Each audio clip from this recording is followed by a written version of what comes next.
መንፈሳዊ ኮንፈረንስ በኢትዮጵያ ሐዋርያዊት ቤተክርስቲያን የደቡብ ከምባታ ቅርንጫፍ ሰበካ ምስረታና 26ኛ ዙር ዓመታዊ አብይ ጉባኤ ከሐሙስ እስከ እሁድ ህዳር 11 እስከ 14 2018 ዓመተ ምህረት በሀደሮ ሉስ በደቡብ ሀደሮ አጥቢያ በድምቀት ይካሄዳል።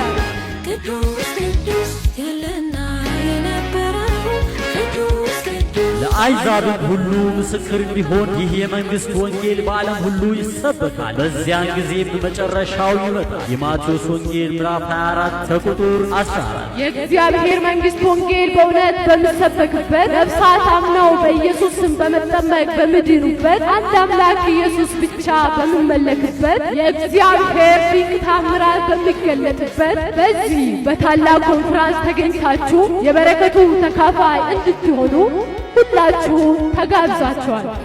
አድራሻ በሀደሮ ከተማ አስተዳደር ሚሊኒየም አንደኛ ደረጃ ትምህርት ቤት ጀርባ በሚገኘው በደቡብ ሀደሮ አጥቢያ ሐዋርያዊት ቤተ ክርስቲያን ይካሄዳል።